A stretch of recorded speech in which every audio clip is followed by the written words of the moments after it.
Bienvenidos, estamos una vez más ya prestos para poder meditar la palabra dominical y estamos, como hemos indicado, ya en el domingo del misterio de la Santísima Trinidad.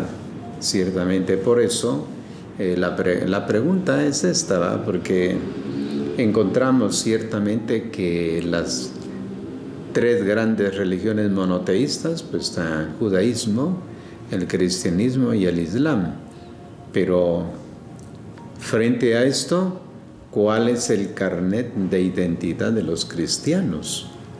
¿Qué característica pues los distingue de los creyentes de otras religiones? No el amor al prójimo. Otras religiones, lo sabemos, hacen el bien a los demás. No la oración también de los musulmanes que oran. No la fe en Dios. Incluso los paganos la tienen. No basta creer en Dios. Lo importante es saber en qué Dios se cree. ¿Es una entidad o es alguien? ¿Es un padre que quiere comunicar su vida o un potentado que busca súbditos? Los musulmanes dicen Dios es el absoluto. Es el creador que habita allá arriba, que gobierna desde lo alto, no desciende nunca, es juez que espera la hora de pedir cuentas. Los hebreos, por el contrario, afirman que Dios camina con su pueblo, que se manifiesta dentro de la historia, busca la alianza con el hombre. Los cristianos celebran hoy pues la característica específica de su fe. Creen en un Dios uno y trino. Creen que Dios es el Padre que ha creado el universo y lo dirige con sabiduría y amor. Creen que no se ha quedado en el cielo, sino que su Hijo, imagen suya, ha venido a hacerse uno de nosotros. Creen que lleva a cumplimiento su proyecto de amor con su fuerza, con su espíritu. Toda idea o expresión de Dios tiene una consecuencia inmediata sobre la identidad del hombre. En el rostro de todo cristiano debe reflejarse el rostro de Dios, que es Padre, Hijo y Espíritu Santo. Imagen visible de la Trinidad debe ser la Iglesia, que todo lo recibe de Dios y todo lo da gratuitamente, que se proyecta toda, como Jesús, hacia los hermanos y hermanas, en una actitud de incondicional disponibilidad. En ella la diversidad pues no es eliminada en nombre de la unidad, sino considerada como una riqueza. Se debe descubrir pues la huella de la Trinidad en las familias convertidas en signo de un auténtico diálogo de amor, de mutuo entendimiento y disponibilidad a abrir el corazón a quien tiene necesidad de sentirse amado. Por eso en este domingo pues uno puede orientar su reflexión sobre un aspecto. Yo busco tu rostro, Señor, no me escondas tu rostro. Nos acercamos pues a una de las lecturas importantes que tenemos pues durante esta semana en el domingo, y se dirá, bueno, tomaremos dos textos, carta a los Romanos 5, 1 al 5. Hermanos, ahora que hemos sido justificados por la fe, estamos en paz con Dios por medio de Jesucristo nuestro Señor. También por Él, por la fe, hemos alcanzado la gracia en la que encontramos y podemos estar orgullosos esperando la gloria de Dios. No solo eso, sino que además nos gloriamos de nuestras tribulaciones, porque sabemos que la tribulación produce la paciencia. De la paciencia sale la fe firme, y de la fe firme brota la esperanza. Y la esperanza no quedará defraudada, porque el amor de Dios ha sido derramada en nuestro corazón por el don del Espíritu Santo. Bien, después de haber creado el universo con sabiduría, Dios no ha considerado concluida su obra. No se ha retirado al cielo, abandonando al mundo y a los hombres a que se las arreglen por sí mismos. Nuestros razonamientos nos llevan a alejar a Dios de nuestro mundo y a colocarlo a una altura inalcanzable para nosotros, seres impuros. Me he atrevido a hablar con mi Señor, yo que soy polvo y ceniza, decía Abraham.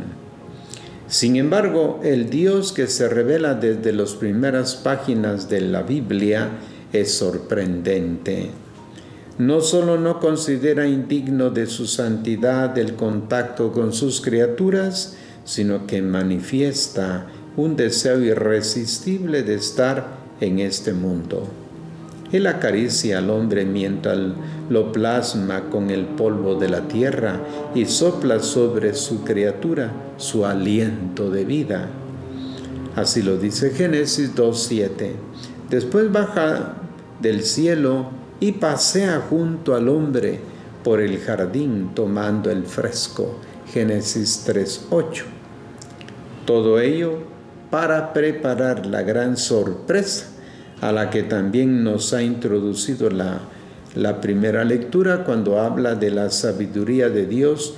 No solo no tiene miedo de contaminarse, sino que se goza jugando con el mundo creado, disfrutando con los hombres.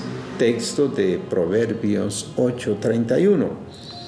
En la plenitud de los tiempos, la sabiduría de Dios ha venido a visitarnos desde lo alto y se ha hecho uno de nosotros.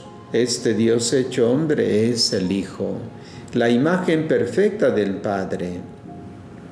Él es la sabiduría de la que habla pues la primera lectura. ¿Cómo es que Dios ha entrado en nuestra propia historia? Lo dice el segundo texto bíblico de hoy.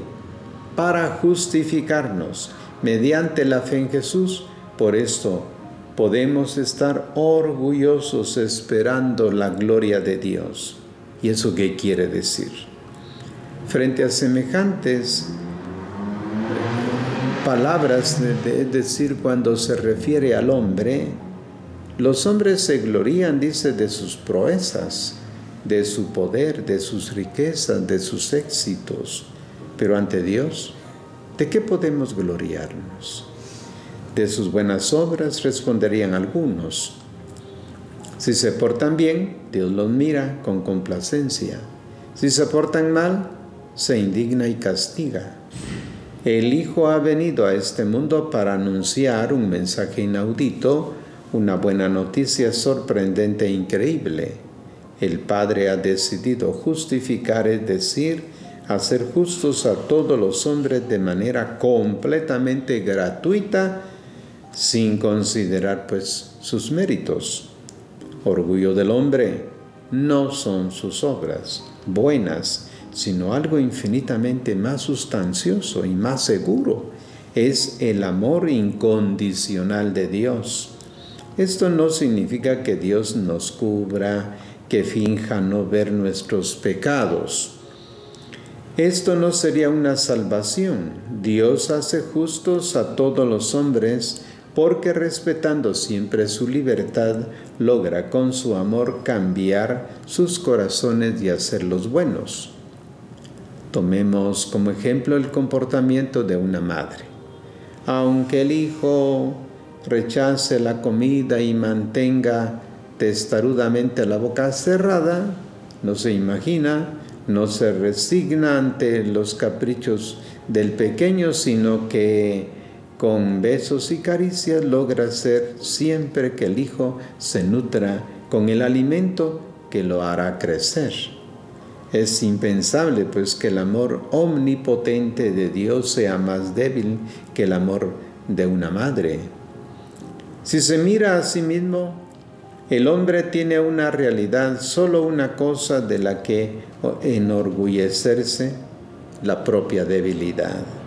Esta mirada, dice Pablo, no debe hacernos caer en el desaliento, sino abrirnos a la confianza en el amor de Dios y a cultivar una esperanza que nunca conocerá la decepción. Tener fe en Dios, hijo, significa creer que Él ama al hombre hasta el punto de haber compartido la precariedad y la fragilidad de la vida. Significa cultivar la esperanza de que este amor infinito quizás pueda registrar un fracaso momentáneo, pero nunca una derrota definitiva. Es pues lo que ya nos ayuda la segunda lectura a introducirnos en este misterioso amor de Dios.